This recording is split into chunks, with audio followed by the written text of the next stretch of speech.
Yesu ashimwe bene data. Nitwa Prophet Ezekiel Tuyishime. Bahaye ikaze kuri channel yanjye ya YouTube yitwa Kabati ka Mungu TV. Iyi ni channel izajya inyuraho ijambo ry'Imana ndetse n'indirimbo zo kuramya no guhimbaza Imana. Uyu munsi rero nabateguriye ijambo ry'Imana kandi murakoze kunkurikira.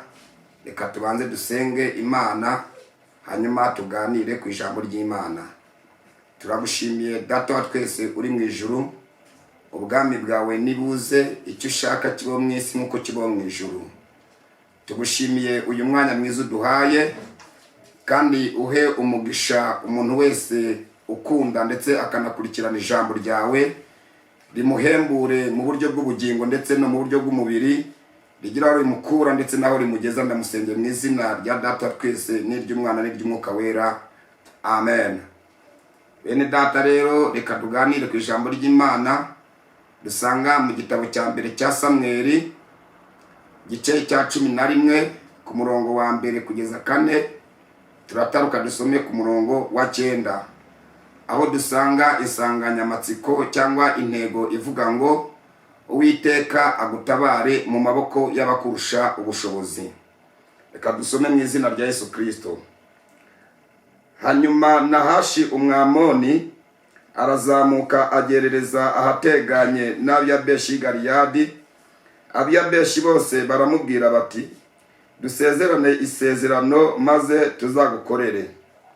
Nahashi Umwamoni arababwira ati, niba mwemera ko mbanogora amaso y'iburyo, tuzasezerana mbihindure igitutsi ku Bisirayeli bose. Abakuru b'Abiyabeshi baramubwira bati, ube uturetse iminsi 7 kugira ngo dutume intabaza zigende igihugu cya Isiraheli no mu ngabano zacyo zose. Nuko niharamuka habuze uwo kudutabara, tuzagusanga. Nuko intabaza zijya i Gibeya kwa Sawuli, batekerereza abantu ayo magambo. Abantu bose batera hejuru n'ijwi rirenga bararira. Ku murongo wa 9 haravuze ngo, nuko babwira za ntabaza bati, muzabwire Abiyabeshi y'i Galiyadi muti, ejo ku gasusuruko muzatabarwa. Nuko intabaza zirara zibwira Abiyabeshi, baranezerwa cyane. Nimwakire neza ijambo ry'Imana. Bene data, aha ni muri cyagihe Abisiraheli bari bayobowe n'abami ndetse n'abahanuzi. Icyo gihe bafata umugambi yuko bagomba kuyoborwa n'abami nk'ibindi bihugu byose. Bateranira ahantu hitwa Yabeshi Galiyadi. Bamaze guterana bararira cyane, babwira Samweli wari umuhanuzi wari ubahagarariye uwo munsi. Baraza bamubwira ko agomba kubashakira umwami bakayoborwa nk'andi mahanga yose. Nyamara Abisirayeli bari bafite isezerano ry'uko batagomba kuyoborwa n'andi mahanga, bazajya bayoborwa n'Imana n'abatambyi ndetse n'abahanuzi. Icyo gihe Samweli ashengerana iryo jambo ku Uwiteka. Uwiteka aramubwira ngo nagende abemerere, hanyuma abatoranyirize umwami Uwiteka azamwereka. Abiyabeshi baragenda bateranira ahantu hamwe, batangira gusaba Uwiteka, basaba Samweli ko abashakira umwami nk'andi mahanga yose. Muri icyo gihe hazamuka umugabo witwa Nahashi. Nahashi yari umugabo munini cyane, ubwoko bwe ngo ni umuturanyi ndetse anavukana na Goliyati. Hanyuma Nahashi arazamuka agerereza ahandi Abiyabeshi bari bateraniye. Bamubonye bamubonamo igisubizo, kandi burya atari cyo gisubizo. Hanyuma baramusanga baramubaza, banamusaba ati, watwemerera ukatubera umwami? Nahashi abasaba ibintu 2 bikomeye. Arabasaba ngo niba mwemera ko mbanogora amaso y'iburyo ndetse nkabahindura igitutsi ku Bisirayeli bose, tuzasezerana. Abakuru b'Abiyabeshi Galiyadi baramubwira ngo ubu turetse iminsi 7 dutume intabaza mu gihugu cya Isiraheli no mu ngabano zacyo zose. Niharamuka habuze wo kudutabara, tuzagusanga. Ndagira ngo mbabwire bene data munkurikiye ko nta hantu na hamwe wakura ubutabazi uretse ku Mana. uyu munsi tugiye gusengera muri iri jambo rivuga ngo Uwiteka agutabare mu maboko y'abakurusha ubushobozi. Hari igihe umuntu aba mu buzima bukomeye akabura uwo kumutabara. Hari igihe umuntu aba mu buzima bukakaye akabura uwo kumutabara. Ukaba ufite ikibazo gikomeye warabuze ubutabazi. Ukaba warahuye n'uburwayi bukomeye abaganga bose warabazengurutse ariko warabuze ubutabazi. Ukaba ufite ikigeragezo gikomereye ariko warabuze ubutabazi. Uyu munsi nkuzaniye ijambo rivuga ngo Uwiteka agutabare mu maboko y'ikibazo ufite. Uwiteka agutabare mu maboko y'umwanzi ufite. Ushobora kuba uturanye n'umuturanyi mubi, abarozi baguhagurukiye, ufite idende, ufite ikigeragezo runaka, ariko ndagira ngo dusenge muri iri jambo Uwiteka agutabare. Iki ni igihe cyo kugira ngo dufate umwanya wo gusenga. Abiyabeshi bahise babwira Nahashi ngo naba baretse iminsi 7 batume intabaza mu gihugu cya Isiraheli cyose. Iyo minsi 7 bafashe yari iminsi yo gusenga Imana. Iyo minsi 7 bafashe yari iminsi yo kwiyiriza ubusa. Batangira gusenga Uwiteka kugira ngo abatabare mu maboko y'abamurusha ubushobozi, kuko bari bamaze kwakira message ibabwira ko baranogorwa amaso y'iburyo, kandi kubanogora amaso y'iburyo byasobanuraga ko batazongera kwerekwa Imana yabasengaga, itazongera gukorera muri bo. Bari guhinduka impumyi, ntago bari kongera kwerekwa, ntibari kongera kumva ubuhanuzi, ntibari kongera gukorana n'Imana. Ikindi ngo Nahashi ashaka kubahindura igitutsi. Hahandi basenge bagahinduka igitutsi, nta nicyo abanzi bacu batwifuriza.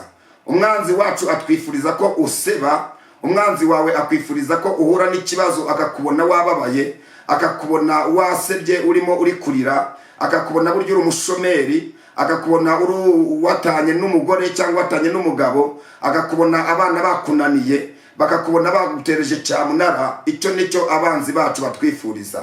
Ariko uyu munsi ndagira ngo nkubwire ngo hari Imana irusha bose ubushobozi, ishobora kugutabara mu maboko yabo bose. Abiyabeshi bafashe umunsi wa mbere barasenga, basenze batangira gusenga Imana ya Isiraheli. Imana yumva gusenga kwabo ariko iraceceka. Nubwo uri muri gusenga ukabona Imana ntivuze ariko yarumvishe. Basenga umunsi wa kabiri Imana iraceceka. Bagira ku munsi wa gatatu basenga Imana iraceceka. Hari igihe Imana iceceka mu kibazo ariko yumvishe. Basenga ku munsi wa kane Imana iraceceka ariko yumva gusenga kwabo. Igihe cyose wasenze ujye wizera ko Imana yumvishe gusenga kwawe. Basenga ku munsi wa gatanu Imana irumva, hanyuma ihita itegura umugambi wo kubatabara. Hariho umuhungu witwa Sawuli mwene Akishi, hanyuma ngo indogobe ziwe zirabura. Zimaze kubura, ise wa Sawuli atekerereza umuhungu we ko inka zabuze. Hanyuma afata umuhungu we Sawuli ndetse n'umushumba, ababwira kujya gushaka izo ndogobe zazimiye. Sawuli aragenda ari kumwe n'umushumba, hanyuma ngo bajya gushaka indogobe zabo zirabura. Ngo bagera mu gihugu, icyo gihugu bari bagezemo, ngo Sawuli yari amaze kunanirwa. Hanyuma abwira umushumba ngo basubire inyuma, basubire kwa se. Abati indogobe turazibuze, ahari data ababajwe n'indogobe kandi nanone ababajwe natwe twabuze. Hanyuma bamenya ko bageze mu gihugu cyo kwa Samweli, aho Samweli yari ari. Umushumba aramubwira ngo reka tubanze tujye gushaka bamenya, tumutekerereze ibyatubayeho. Kandi Samweli aho yari ari, Uwiteka yari yamaze kumubwira ko agomba kwimika umwami wa Isiraheli, kandi amuha ikimenyetso cy'uko agiye kwimika umuhungu wa Kishi ariwe Sawuli. Hanyuma Sawuli yari umunyembaraga, niwe wari ugiye gutabara Abiyabeshi Galiyadi. Uwiteka gutabare mu maboko y'abakurusha ubushobozi. Ngo baragenda bagera imbere ya Samweli. Samweli abajyana ku kanunga bajya gutambira Uwiteka ibitambo. Hanyuma afata Sawuli amusiga amavuta, hanyuma ahita amwimika kuba umwami wa Isiraheli. Bakizamuka, uwo yari umunsi wa gatandatu. Hanyuma umenye ko ku munsi wa gatandatu n'ubundi Imana yari itaravugana nabo, ariko yamaze gutegura umugambi wo kubatabara. Imana irazamuka ijya gufata umugambi wo gutabara Abiyabeshi Galiyadi. Bari bageze ku munsi wa gatandatu, kandi bategera bahasigaje umunsi umwe kugira ngo Nahashi abanogora amaso.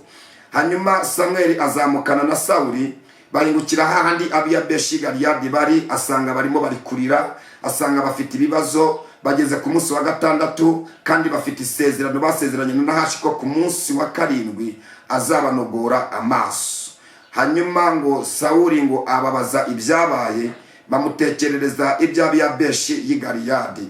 Ngo umwuka w'Uwiteka aza kuri Sawuli cyane, afata inka ngo arazitemagura, amaze kuzitemagura ngo abwira abantu ngo nimugende mubwira Abiyabeshi Galiyadi muti ejo umuntu utazatabarana na Sawuli na Samweli uku niko inka ze zizagenzwa. Hanyuma ku murongo wa 9 hatubwiye ngo mugende mubwira Abiyabeshi Galiyadi muti ejo ku gasusuruko muzatabarwa. Nubwo ubona Imana icecetse ariko igufitiye ubutabazi, nubwo uri muri kurira ukumva ijwi ry'Uwiteka ntiriri kumvikana mu mutima wawe, ariko Imana igufitiye ubutabazi. Nubwo ubona ufite ikibazo gigukomereye ariko Imana igufitiye ubutabazi. Nubwo ubona ugeze hahandi ubona uri ku musozi wa wenyine ariko Imana igufitiye ubutabazi. Mwene data, Imana igutabare mu maboko yawe kurusha ubushobozi. Imana igutabare mu kibazo cy'ubukene ufite, Imana igutabare mu kibazo cy'uburwayi ufite, Imana igutabare mu kibazo cy'amadene ufite, Imana igutabare mu kibazo cy'inyatsi ufite, Imana igutabare ahari imiryango yaragutereranye, Imana igutabare inshuti n'abavandimwe baragutereranye, Imana igutabare ubayeho nta kazi ufite, Imana igutabare ubayeho mu gihugu ukakaye cyane ufite ubushomeri bukomeye, Imana igutabare nkuko Imana yabatabaye Abiyabeshi Galiyadi. Ndakwifuriza muri iki gihe cya none ngo Uwiteka gutabare. Ndagusengera mu izina rya Yesu Kristo kugira ngo Uwiteka koherereze ubutabazi ku musozi tuyeho, Uwiteka koherereza ubutabazi mu gihugu urimo, Uwiteka koherereza ubutabazi. Ndagusengera mu izina rya Yesu Kristo kugira ngo nawe ubone gutabarwa mu burwayi bwananiye abaganga, Uwiteka gutabare mu maboko ya Nahashi wakuzamukanye, Uwiteka gutabare. Ku murongo wa 9 hatubwiye ngo mugende mubwira Abiyabeshi Galiyadi muti ejo ku gasusuruko. Ndagira ngo ngutangarize ngo hari inzira Imana ifite yo kugutabara. Nubwo ubona nta nzira ufite, nubwo nta cyerekezo ufite, ariko Imana igufitiye ubutabazi. Ejo nawe watabarwa ugashima Uwiteka. Ejo nawe watabarwa ukava ku musozi ufite w'ikigeragezo. Ejo nawe watabarwa ukava ukishyura ideni ufite. Ejo nawe watabarwa ukabona akazi. Ejo watabarwa ukubaka urugo rwiza. Ejo watabarwa ukabyara nubwo ufite Nahashi waguteye ubugumba bwo kutabyara. Ejo nawe watabarwa Imana ikakwibuka ikaguha abana, ukabyara abakobwa ukabyara abahungu. Ejo nawe watabarwa ubwo burwayi bwananiye abaganga, Imana ikagukiza. Ejo nawe watabarwa umubare w'ibanga ngira ngo ngusigire n'ugusenga. Nta kintu kisha imbaraga amasengesho. Abiyabeshi bafashe iminsi 7 biyiriza ubusa barasenga, hanyuma bamaze gusenga Imana iri mu ijuru irumva. Ntabwo ari ngombwa ko uzajya mu bahanjuzi cyangwa se mu bahanuzi, uzafata umwanya wiherere ujye mu cyumba ubwira Imana Nahashi ufite. Muri iki gihe abantu bagendana ba Nahashi bakomeye, ariko fata umwanya wihererane n'Imana ubundi usenge, ubwira Imana ikigeragezo ufite, ubwira Imana amakuba ufite, ubwira Imana intambara urimo kurwana. Imana iragukunda ntabwo yaguhana, irakoherereza umutabazi ku gihe cyo gutabarwa kwawe, mu gihe warubona ko ugiye gukorwa n'isoni, mu gihe warubona ko burya birangiye, mu gihe wabonaga ko burya nawe ugeze mu gihe cyo gupfa, mu gihe wabonaga ko burya nawe cyamunara yabaye, mu gihe wabonaga ko burya byarenze inkombe, ntabwo bijya birenga ijambo Imana yavuganye nawe. Nubwo Imana yacecetse ku buzima bwawe, nubwo ujya gusenga ukumva ijwi ry'Uwiteka ntabwo uri kuryumva, ariko Imana igufitiye ubutabazi. Dusengere muri iri jambo, Imana ikoherereza ubutabazi. Ugeze hahandi ubona wihebye, ugeze ubona hahandi burya bitagishoboka, ugeze hahandi ubona ko byananiranye, ugeze hahandi ubona ko byarenze inkombe, nkuko Abiyabeshi bari bageze ku munsi wa 6 bategeye basigaje umunsi umwe Nahashi akabanogora amaso. Hanyuma ndagira ngo dusenge Imana ibyifuza kugukuraho amaso, Uwiteka bikureho. Imana ikurwanirira intambara ikomeye, Imana ikuneshereze muri iki gihe. Ugeze hahandi ubona ko burya nawe byarangiye, ubuzima bwanze, nta cyamunara yaba. Ugeze hahandi ubona ko kubyara bitagishobotse, ugeze hahandi ubona ko burya gushaka bitagishobotse, ugeze hahandi umaze igihe kinini cyane uri umushomeri ubona ko akazi bitagishobotse, ugeze hahandi ubona ko burya nawe kubona akazi, kwishyura idene, kubona iyawe nzu bitagishobotse, ariko Imana yo mu ijuru igufitiye ubutabazi yaguhishiye. Ifata umwanya wiherere usenga Imana. Imana iradukunda ntabwo yaduhana. Imana ikunda abanyamasengesho. Imana ikunda umuntu ufata umwanya akiherera agasenga Imana. Fata umwanya wiherere ubwira Imana Nahashi ufite. Fata umwanya wiherere ubwira Imana ko ufite Nahashi ukugerereje. hanyuma usenga Imana. Imana izumva gusenga kwawe, Imana izamanuka iri mu ijuru isubiza amasengesho wasenze. Ntabwo amasengesho rero ajya abora, ntabwo amasengesho ajya mungwa. Amasengesho ni isambu itarumba, amasengesho arabikika mwene data. Amasengesho wasenze Imana arayumvishe. Iki ni igihe cyo kugira ngo nawe utabarwe, Imana igukureho Nahashi. Hanyuma Sawuli na Samweli barazamuka ngo bangaje urugamba, ngo afata abasirikare, afata abantu 100 barazamuka bajya kurwana n'Abamoni. Hanyuma ku munsi wa 7 Nahashi aratsindwa. Ku munsi wa 7 ndagira ngo nkubwire ngo ubundi 7 bisobanura umwuzuro w'Imana. Imana yaremye isi n'ijuru mu minsi 6, igeze ku munsi wa 7 iraruhuka. Ku munsi wa 7 bisobanura umwuzuro w'Imana. Ku masengesho uri musenga hariho igihe Imana igiye kuzuza amasezerano yawe. Ku masezerano ufite hariho igihe Imana igiye kuzikayuzura rwose, ukabona ko Imana igutabaye. Mu gihe umaze usenga ubona ko Imana yagutereranye, burya hariho igihe Imana igiye kuzuza amasezerano yawe. Ku munsi wa 7 ni umunsi wo gusubizwa, umunsi wa 7 ni umunsi wo gutabarwa, umunsi wa 7 ni umunsi wo kurengerwa, umunsi wa 7 ni umunsi wo guseka, ni umunsi wo guhanagurwa amarira. Muri cya gihe wari witeguye kugiye guseba, muri cya gihe wari witeguye kugiye gupfa, muri cya gihe wari witeguye kugiye kumwara, muri cya gihe wari uzi ko bugiye gucya Nahasha kunogora amaso, uzi ko bugiye gucya nawe useba, uzi ko bugiye gucya nta byo kurya uri bubone, uzi ko bugiye gucya burya nta wabuze mituwele de sante. Imana ijya yitamurura mwene data igatabara. Ndagira ngo musengere Imana muri iri sengesho, ndagira ngo musengere Imana muri iri jambo tuvuze. Imana igutabare mu maboko yabo kurusha ubushobozi, Imana igutabare aho ugeze ukabona urananiwe. Ndagira ngo musengere Imana wowe unkurikiye, ndagira ngo musengere Imana uzumvira ijambo, ndagira ngo musengere Imana rizaguhembure mu buzima bwawe, ndagira ngo musengere Imana rizagukomeze mu buryo bw'umwuka,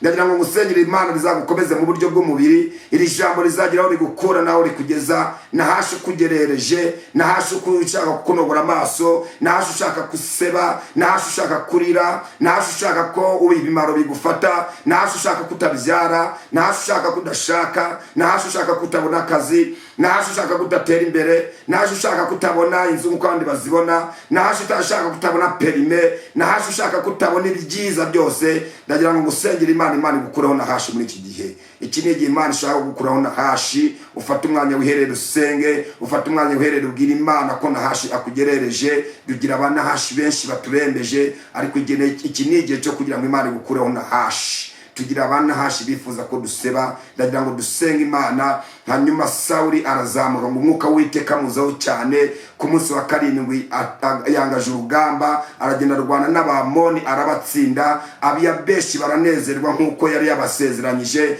Ndakwifuriza kunezerwa kuko Imana yaragusezeranyije. Ufite isezerano ariko wabuze inzira rizanyuramo, ufite isezerano ariko ufite kwiba mu mutima wawe. Ndagira ngo nkubwire ko Imana isohoza amasezerano yasezeranyije abayo. Ku munsi wa 7 isezerano ry'Abiyabeshi rirasohora, badakozwe n'isoni, batamwaye, batarize, batanogowe amaso. Nahashi bashaka kunogora amaso, Nahashi bashaka gukoza isoni. Ku munsi wa 7 batabarwa badanogowe amaso. Ku munsi wa 7 batabarwa batakozwe n'isoni nk'uko Nahashi yari yabivuze. Hanyuma Imana ikuneshereze Nahashi, Imana igutsindishirize muri iki gihe cya none. Tugiye gusenga Imana kugira ngo Imana igukureho Nahashi muri iki gihe. Ngiye kugusengera Imana, ngiye kugusengera Imana, ngiye gukwatura umugisha, ngiye gukwatura amahoro, ngiye gukwatura ubutsinzi, ngiye gukwatura ubutabazi, ngiye gukwatura akazi, ngiye gukwatura aho gushaka, ngiye gukwatura aho kubyara, kugira ngo Imana y'amahoro ikugirire neza. Imana igutabare. Mu kazi bigenda nabi ni Nahashi,